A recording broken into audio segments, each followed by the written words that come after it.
Bonsoir à toutes, bonsoir à tous. Il faut que Monsieur Rakoto arrive sur le plateau, s'il vous plaît.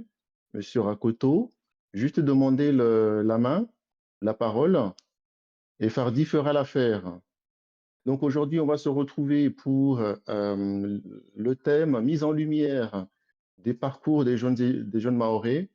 On va passer un petit moment là-dessus, une durée de 60 minutes. Je rappelle d'abord l'émission Discord de samedi, donc, elle a pour ambition de évoquer tous les sujets qui concernent les étudiants. Tous les thèmes qui concernent les étudiants, on pourra les aborder sur cette chaîne Discord de samedi. Et puis, un volet mise en valeur ou mise en lumière des réussites, parce que on a l'impression des fois que, comme on ne parle pas souvent des gens qui réussissent, comme on ne les voit pas, on ne leur donne pas la parole souvent, on a l'impression que les gens qui réussissent n'existent pas à Mayotte, alors qu'il y en a plein, plein, plein, plein, plein partout, des gens qui réussissent. Et donc, l'ambition de cette chaîne et de la thématique d'aujourd'hui, c'est de donner la parole. Ce sont un premier jalon de donner la parole à des personnes qui ont, qui ont eu un parcours intéressant, un parcours réussi, de leur donner la parole et de discuter avec ces personnes-là. Et donc, on va avoir aujourd'hui Monsieur François Mathieu Rakoto, récemment diplômé, docteur en pharmacie, et Monsieur Bakar Bamkolo, qui est président de l'association Maït Braise à Lorient et qui a aussi conseiller pour l'association Discord étudiants maoris. Alors, qui c'est qui vous parle aujourd'hui? Qui c'est qui prend le rôle de présentateur? C'est Monsieur Ousseni Ivessi Youssouf. Je suis le vice-président de l'association Discord étudiants maoris. À côté de cela, je suis adhérent à l'association euh, ACEMR, Association culturelle étudiants maorais de Reims, que j'ai présidé un temps. Aujourd'hui, j'ai pris un petit recul et j'accompagne ceux qui dirigent aujourd'hui et j'occupe le poste de conseiller auprès de la présidente à Reims.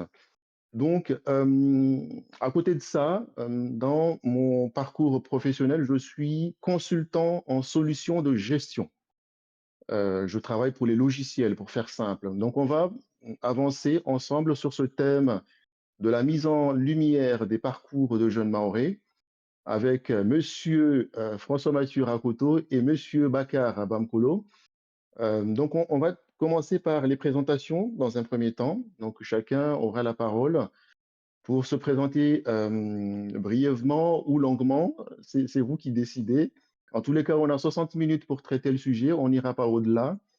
Donc, la présentation, et puis on commencera par évoquer votre parcours, les difficultés que vous avez rencontrées, les leçons que vous avez apprises dans ce parcours, votre perception du système scolaire en France, et puis les perspectives.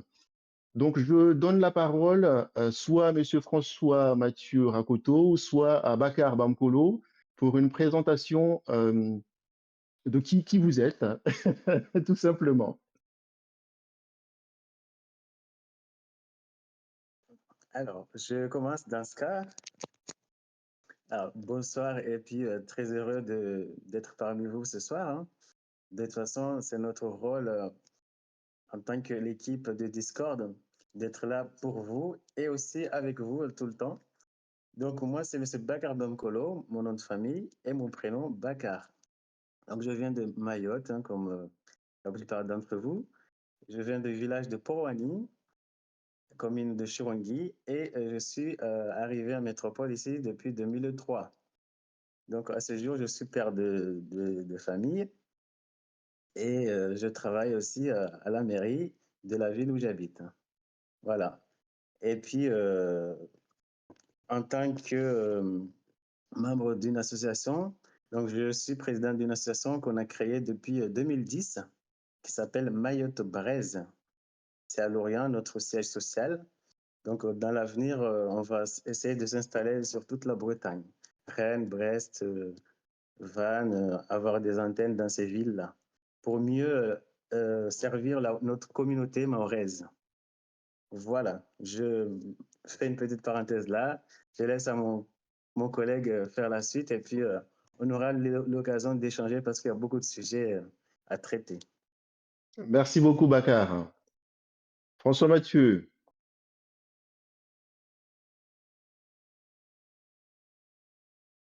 on ne t'entend pas. En tout cas, moi, je ne te reçois pas.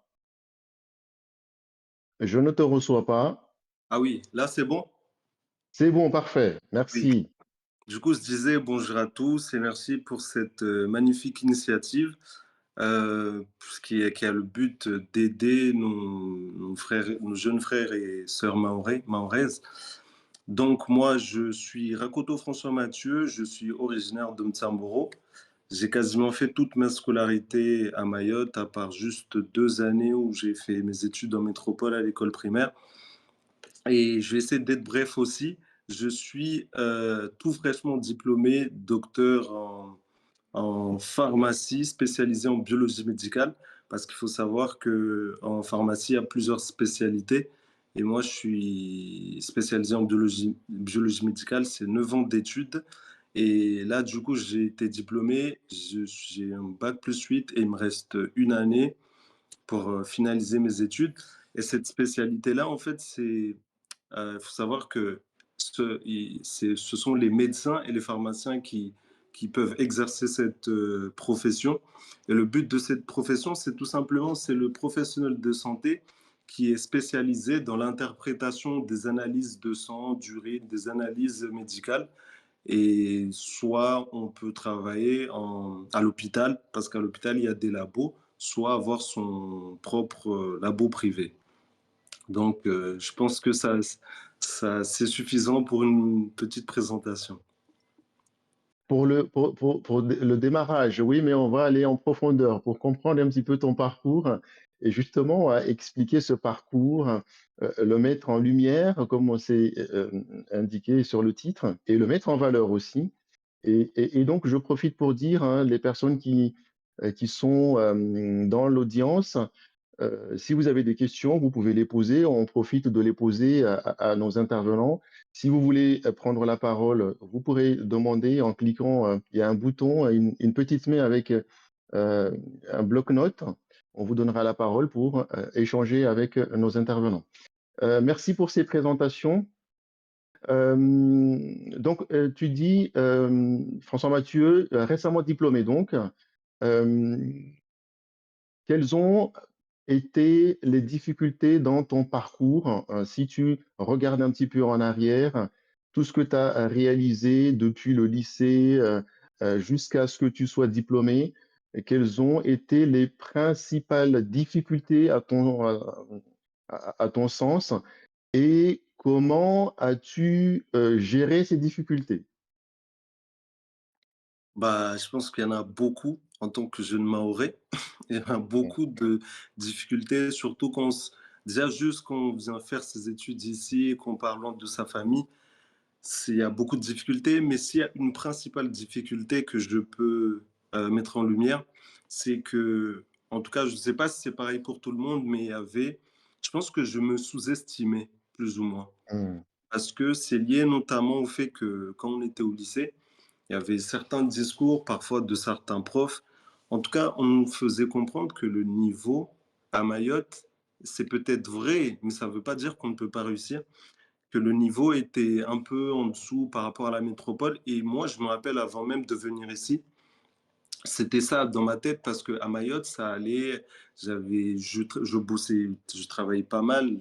Je vais pas le mentir, je travaillais beaucoup et ça se passait bien. Et je me demandais, est-ce que quand je vais venir en métropole, est-ce que je vais pouvoir atteindre mes objectifs? Et ça, je pense, c'est vraiment un blocage mental. Mais au final, je pense que et ça se voit parce que, comme vous l'avez dit, il y a beaucoup de jeunes qui réussissent dans beaucoup de domaines et des jeunes Mahorais. Je me rappelle, avant que j'arrive, il y avait un discours qui disait que les jeunes Mahorais euh, échouent dès la première année, alors que là, je pense que je connais beaucoup de jeunes qui réussissent du premier coup leur première année. Et je pense que le principal blocage, c'était mental. Il y avait une sorte, moi, en tout cas, personnellement, j'avais une sorte de complexe d'infériorité, mais que j'ai réussi, que j'ai montré que du coup, que non, on a les capacités parce que, bon, c'est pas forcément pour me vanter, mais j'avais eu mon bac avec mention très bien. Mais dans ma tête, j'étais toujours à me dire, c'est le bac de Mayotte, c'est peut-être, c'est juste, c'est pas le même niveau. Si j'étais en métropole, j'aurais pas eu mention très bien. Et là, j'ai eu mon doctorat avec mention très bien. Du coup, je me suis prouvé à moi-même. Et puis même, là, ça permet de montrer à mes jeunes frères et sœurs maorais qu'en réalité, nous avons le niveau. Si j'ai réussi à faire ça, là, il n'y a plus d'excuses. C'est plus un doctorat de Mayotte ou un diplôme de Mayotte. Du coup, je pense que c'est vraiment mental le, le premier obstacle. Merci beaucoup. En tout cas, félicitations pour cette mention très bien. Bonsoir à celles et ceux qui nous rejoignent. On revient sur Bakar. Bakar, est-ce que tu voudras bien nous euh, raconter ton parcours à toi? On reviendra Oui. sur euh, François Mathieu. Oui, Bakar. Donc, alors, mon parcours, hein, donc, je vais rallonger un petit peu, hein, donner un petit peu plus de détails. Alors, donc, après le collège, donc, je suis allé à l'école maritime à Dzaoudzi. Donc, j'ai fait 2 ans d'école maritime en tant que matelot. J'ai eu mon CAP matelot. Je suis parti par la suite, je suis venu à Métropole en 2003 pour poursuivre les études parce que j'aimais, comme on habite sur l'île, je me suis dit, il faut que je trouve un métier qui a un petit rapport avec tout ce qui est l'île, le lagon, protection, etc., environnement, etc. Du coup, donc, je me suis orienté dans ce qu'on appelle BEP culture marine. Alors, c'est un peu nouveau pour moi. Donc, j'ai vu le terme là, ça m'a tout de suite intéressé, hein. Donc, j'ai pris l'avion. Donc, je suis arrivé à Métropole ici et arrivé ici. Donc, on a fait la rentrée BP, culture marine. Donc, j'ai vu que c'était une découverte, mais vraiment des choses très nouveaux pour moi. Donc là, on nous apprend tout ce qui est l'élevage des produits de la mer, hein, des coquillages, leurs noms, euh, comment on fait la reproduction, comment on les cultive. Parce que ici, je suis en Bretagne, donc ici, on mange beaucoup de coquillages, hein, les moules, les huîtres, etc., etc. Donc, ben, je me suis dit, mais pendant toutes mes études, est-ce que c'est que ça ce que je vais faire? Donc, j'étais tout de suite un petit peu embrouillé dans ma tête. Et donc, c'était un petit peu, on va dire, la première difficulté que j'ai rencontrée. C'est dû à toutes ces choses nouveaux-là, parce que c'était beaucoup, beaucoup de définitions à apprendre, Mm. des termes scientifiques, des mots latins, il faut comprendre les sens, etc., etc. Euh, donc, très, très compliqué. Et donc, comme a dit notre collègue Makoto, que c'est compliqué le niveau de Mayotte ici, je me suis dit, ben, est-ce que je vais y arriver? Parce que le niveau à Mayotte, en effet, j'ai eu le même sentiment aussi que c'était un peu basse, notre niveau là-bas. Et arrivé ici, il y avait beaucoup, beaucoup, beaucoup de choses à apprendre. Et mes collègues métropolitains, dès qu'on leur donnait des définitions, ben, c'était rapide pour eux, ils savaient tout de suite et tout. Donc pour nous, il nous fallait des efforts vraiment beaucoup, beaucoup, beaucoup plus pour apprendre les mots, leurs définitions. Par exemple, si on vous dit les huîtres creuses, il y a des huîtres plates, leur nom scientifique, les bivalves, toutes ces choses-là, c'est des termes vraiment marins, donc très, très, très compliqués. Et donc, bon, j'ai quand même persisté, hein. Donc, ça fait partie de la vie, je me suis dit, hein, même si c'est difficile, donc il faut quand même y aller. Et du coup, l'idée que j'ai eue, c'est de ne pas lâcher, hein. Donc, pendant mes petites pauses, j'ai trouvé les profs, j'ai leur demandé est-ce que vous pouvez m'aider? Parce que là, le cours était trop rapide, parce qu'en même temps, le niveau était rapide, les profs ils expliquaient vite. Pour nous, on était un peu en mode tranquille, lent et tout, quoi. Et les profs nous ont dit, OK, y a pas de souci, ben, on va prendre un temps pour vous. Donc, pendant nos temps de pause, au lieu qu'on aille prendre du café ou faire un peu de sport et découvrir les copains, travailler un peu. Nous, on travaillait plutôt avec les profs pour être un petit peu presque au même niveau qu'eux, quoi. Après, les écoles aussi, hein, parfois, on prenait 5-10 minutes, donc les collègues ils partaient déjà, nous, on était encore là.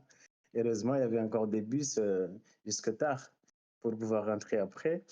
Donc, ainsi de suite, hein, donc on a persisté, et puis ben, le niveau petit à petit est remonté, hein, ça s'est arrangé petit à petit, et puis moi-même, dans l'école où j'étais, je ne me vante pas, mais vous pouvez vous renseigner, je suis le premier Maoré à avoir eu son bac culture marine dans cette école-là. Un Maoré qui a eu le bac culture marine. Donc, vous pouvez vous renseigner sur toute l'île, il n'y en a pas. S'il y en a, peut-être Ah, mais une on ou te fait deux, mais pas confiance, hein. beaucoup. Voilà. Bravo, bravo, bravo, bravo. Et tu répondais justement à ma prochaine question. Du coup, Rakoto, comment toi tu as surmonté ces difficultés? Quelle a été ta stratégie pour surmonter ces difficultés dans le parcours d'étudiant? Bah, il y a eu plusieurs choses que j'ai mis en place, mais principalement, ce que j'ai mis en place, c'est que, et je pense que c'est arrivé un peu au hasard, c'est qu'à un moment, moi, j'arrivais de Mayotte, j'étais vraiment motivé. Je pense que je donnais tout, mais j'avais pas les bonnes méthodes. Je savais pas comment et je me rappelle, en plus, j'arrive, j'étais un bon élève et là, je viens en première année, la PACES, tout ça, c'était tellement dur. J'avais des mauvaises notes. Je ne comprenais pas alors que je travaillais beaucoup. Et en fait, ce qui m'a vraiment aidé, c'est qu'il y a un collègue, un Mzungu, qui est venu me voir un jour. En fait, lui, il avait de très bonnes notes. Et je me disais, mais comment il fait? Comment il fait? Et je suis allé, en fait, je suis allé le voir vraiment amicalement. Je lui ai demandé, mais comment tu fais? Il m'a dit Mm, simplement, parce que pour donner un exemple très concret, c'est qu'en mm, PACES, les matières où il faut réviser par cœur, il faut utiliser les cours des profs spécifiquement parce que ce qui, c'est pas qu'en terminale, moi j'avais l'habitude, j'achetais des livres parfois parce que le programme est tellement général et ça rentre pas forcément dans les détails. J'ai pris cette habitude-là, mais c'était une mauvaise habitude. Et lui, il m'a dit simplement, il révise le cours des profs. Donc, je me rappelle quand il m'a donné cette astuce-là, j'ai déjà vu que mes notes ont commencé à augmenter. Et après, surtout, c'est que une fois, il m'a invité, il m'a dit, viens, on va à la bibliothèque. J'ai dit, OK.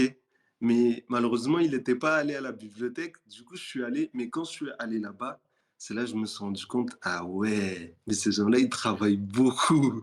Tu avais des gens il travaille beaucoup et moi, je pense ce qui m'a aidé, c'est que je regardais comment il faisait des choses et je copiais tout simplement. Et parfois, je me rappelle, il travaillait, mais c'était de 7 heures à 22 heures. Et en fait, moi, dans ma tête, je voulais pas que ça me soit Shinra.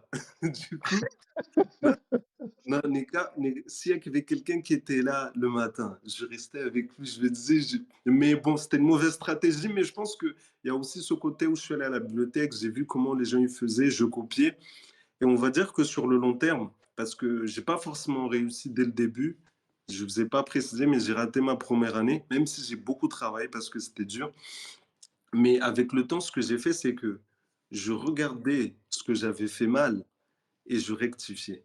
Je rectifiais simplement. Et je trouve que cette méthode, simplement, je pense que je me remettais en question. Et cette méthode-là, elle m'a beaucoup aidé, notamment pour la suite, parce que justement, quand je suis entré dans les études de pharmacie, il y a, euh, il y a un concours, là je rentre dans les détails, mais il y a un concours oui, qu'on passe en 5e année qui est très très dur. Ce sont les meilleurs les étudiants pharmaciens de la France qui passent ce concours-là. Et franchement, je me rappelle quand on est 300 dans notre promo, il y avait un professionnel qui était venu, il a dit parmi vous, peut-être il y en aura un ou deux qui pourront qui pourront réussir la spécialité que je fais actuellement. Et j'ai réussi ce concours simplement parce que j'ai vu toutes les erreurs que j'ai faites durant toutes mes années et je les ai corrigées en fait. Et je pense que ça, Là, pour répondre à la question, c'est simplement de me remettre en question et de tout le temps essayer d'améliorer ma méthode de travail. Parce que c'est pas la quantité de travail, c'est la qualité. Si, parce que tu peux travailler moins, mais plus efficacement, et ça fait toute la différence. Bon, c'est à peu près ça. Merci beaucoup. Donc, on comprend qu'il y a eu du travail, il y a eu de la persévérance, il y a eu de la méthodologie et puis une remise en question de la façon de faire. Ça, ce sont des choses effectivement et qui sont assez importantes à mettre en valeur parce que dans le parcours, on voit souvent le résultat, mais on ne voit pas toutes les étapes, les difficultés, les soucis qu'on a pu rencontrer et comment on les a surmontés. Merci pour ce partage. Bakar, si je reviens à toi, quel a été le rôle de la famille, des personnes proches, des personnes autour de toi? Quel a été leur rôle? Est-ce qu'ils ont eu un impact dans ton parcours à toi? La Alors famille moi, notamment. oui, tout d'abord, quand je suis arrivé ici, déjà, j'ai pas choisi la ville au hasard, hein. Donc, tout commence par là, je pense aussi, hein. Parce que quand on choisit d'aller quelque part, soit tu vas dans l'inconnu total, ou tu y vas parce qu'il y a quelqu'un qui est là-bas, ou bien c'est le métier en elle-même que tu veux faire qui se trouve à l'endroit et ça t'incite, quels que soient les problèmes que tu vas rencontrer. Donc, c'est là que tu veux aller, c'est là. Du coup, moi, je suis allé la ville s'appelle Etel, hein. Elle est là où j'étais à l'école, mais la ville où j'habite, c'est Lanester. Donc, je suis venu ici parce qu'il y avait un ami à moi du même village. Et donc, il est venu dans la même école un an après, un an avant moi, en fait. Enfin, un an après moi. En gros, Mm, il est venu. Après, un an après, moi, je l'ai suivi dans l'école. Parce que justement, je ne voulais pas aller là où je connais personne. Donc, je me suis attaché un peu à lui, comme si c'est lui qui allait me guider, on va dire comme ça. Ouais. le Donc, c'est mentor, oui. voilà, comme mon mentor. Donc, c'est mon ami d'enfance déjà. Et encore une fois, ben, il était tombé au bon endroit. Donc, je me suis dit, ben, je vais aussi aller dans la même école que lui. Lui, il a fait la pêche et moi, je fais culture marine, tout ce qui est culture marine. Donc, c'est environnement marine, etc. Donc, moi, Ouais. je me suis dit, ben, je vais dans la même école, comme ça, je vais retrouver mon ami et déjà, ça va m'aider au niveau de tout ce qui est, comment on dit en français, en gros, tout ce qui est manquement d'avoir quelqu'un tout simplement avec toi, hein. Oui. Parce que Mm, le fait que on vient ici, parfois on se retrouve seul, isolé, sans qu'il y a mm, des personnes du même pays, hein, du même village ou même île, hein. Du coup, je suis venu là parce qu'il était ici mm, et c'est la deuxième raison en fait, hein. Et lui, il m'a beaucoup accueilli. Donc déjà, quand je suis arrivé, il m'a accueilli. Et après, à l'école, bien sûr, chacun a ses filières, hein, chacun travaille à sa manière. Mais le mm. fait de savoir qu'après l'école, je vais le retrouver, c'était un grand soulagement parce qu'on peut s'échanger, dire, voilà, ma journée aujourd'hui, ça s'est passé comme ça ou comme ça, compliqué ou pas, il me faut encore des soutiens ou voilà. Donc, on était là en train de se remonter le moral. Il me remontait beaucoup le moral. Donc, ça, c'est une chose. Et par rapport à la famille, mes parents, par exemple, ben, eux, ils étaient à Mayotte et moi, je les ai appelés dès que je suis arrivé ici à Métropole à l'école. Pendant même les pauses midi, à midi, là, après manger, je prenais mon téléphone et puis j'appelais un petit peu au pays, prendre les nouvelles, donner aussi de nouvelles parce que à l'époque, quand on va en métropole, c'est une chose, hein, c'est pas comme maintenant. Donc, je prenais de nouvelles, je donnais de nouvelles, j'expliquais, ah, ici, on fait ça, c'est compliqué, oui, mais je continue à faire, j'explique aux parents. Donc, eux, ils me soutenaient beaucoup moralement. Ils me disaient, oui, il faut pas lâcher, continue, tiens bon, etc., etc. Voilà. Donc, par rapport à ça, c'était ça le rôle de soutien que j'ai eu pendant mes périodes de l'école, quoi. Il y a mon ami et puis la famille, mes parents. Voilà. D'accord. Donc pour appeler les parents, à l'époque, tu mettais les crédits, hein, tu achetais du crédit, tu appelais, c'était pas comme aujourd'hui les abonnements, non? Exactement. À l'époque, on achetait des petites cartes téléphone, hein, eSIM ou bien Cartel. Il y en a eu, hein, Afrique, je ne sais plus quoi, hein. Oui, Donc, on chargeait ces OK, cartes-là. C'était des cabines à boutons là, avec les combines à l'ancienne. Ouais, on allait dans les oui, cabines, on mettait les cartes dessus, on composait le numéro à bouton, tic, tic, tic, tic, et puis on prenait des nouvelles. Et en plus, mmh, parfois, on avait les réseaux qui captent pas bien, hein. Mais bon, c'était des moments vraiment géniaux, quoi. Je trouve, émotionnellement, ça fait du bien d'en parler, en tout cas, hein, franchement. C'est dommage que ouais. maintenant, il n'y a pas ce genre de, de téléphone ici, en métropole, pour voir avec les jeunes de maintenant comment ça a été, hein. Ouais.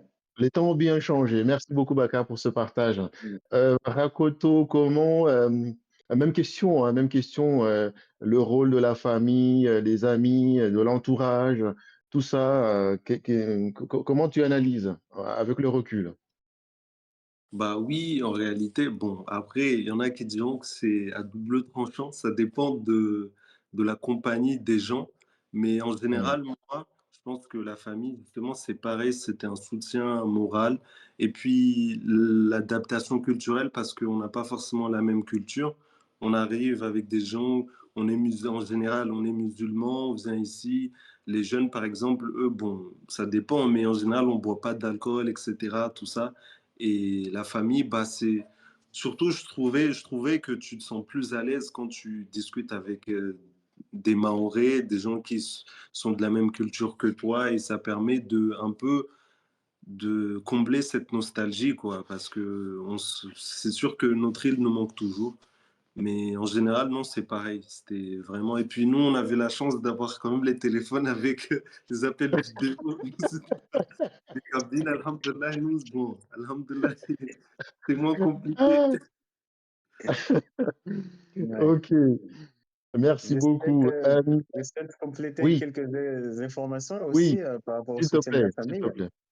Ouais. Vas-y. C'est que au départ aussi, nous, quand on quittait Mayotte à l'époque, les familles, toute la famille, hein, les tantes, les grands-mères et tout ça, et chacun venait de vous voir avant le voyage, hein, te donner une petite enveloppe. Et ça touchait, c'était très touchant, quoi. C'était vraiment des moments agréables, hein, et nostalgiques. Donc, quand on arrive ici, on pense à toutes ces choses-là. Et dès que tu arrives, en tout cas, les soutiens, les fonds qu'on a eus, il faut savoir que moi, en tout cas, personnellement, moi, je ne les ai pas gaspillés, hein. Dès que je suis arrivé, j'ai mis de côté parce que comme je suis dans un terrain inconnu, même si j'avais mon ami, mais lui aussi était étudiant comme moi et les parents à Mayotte à l'époque, c'est pas comme maintenant. On vivait de l'agriculture, on mange, c'est tout. On n'avait pas les moyens financiers comme aujourd'hui. Donc, je me suis dit, je garde mes sous et je ferai des choses utiles avec. Donc, ce que je faisais, justement, c'était très important, c'est les coups de fil pour avoir les nouvelles et donner des nouvelles. C'est très important, il faut savoir, hein, tout le monde, que être loin avec ses proches, c'est très, très dur. Donc, on avait besoin de ça. Du coup, je me suis dit, je réserve ça pour cet effet-là, hein, prendre des nouvelles et donner. Et deuxièmement, payer mes loyers parce que à l'époque aussi, avec les bourses de ce qu'on percevait, hein, les DASU, c'était la DASU, hein. Il n'y avait pas la DOM à cette époque-là, mais avec la DASU, on nous payait que tous les 3 mois. C'est pas comme maintenant, vous, maintenant, les jeunes, vous avez les sous tous les mois, hein. Donc, on est vraiment du vieille Oui, école, donc on a eu des sous, les bourses, que tous les 3 mois, quoi. Et donc, une fois OK. qu'on avait les bourses, en plus, dès la rentrée, on nous donnait une petite prime, mais c'était pas beaucoup de choses, hein, 150 € quelque chose comme ça. Et il Mmh. fallait essayer de tenir avec ça jusqu'à ce que tu aies payé avec la DASU. Et une fois que tu es payé par la DASU, moi, ce que je faisais, je payais mes loyers de 3 mois déjà. Donc, du mois actuel plus 2 mois de suite, quoi. Comme ça, je ne gaspille pas mes sous. Ça, c'était mes priorités. Et puis, les transports aussi, parce que c'était aussi payant. Voilà, donc c'était les soutiens avec les sous que j'ai eu au début. Donc, je me suis concentré à ne pas les gaspiller et faire très attention là-dessus. Voilà. Et puis, D'accord. bien évidemment, je suis resté, j'ai gardé ce système-là d'être très économe, même aujourd'hui. Ça m'a rendu vraiment sérieux, ça, cette technique-là. Que dès qu'on a les sous, ne pas gaspiller, acheter ce qui est utile, payer ce qui est utile, les factures, les loyers, après, tu vois autre chose, quoi. Voilà.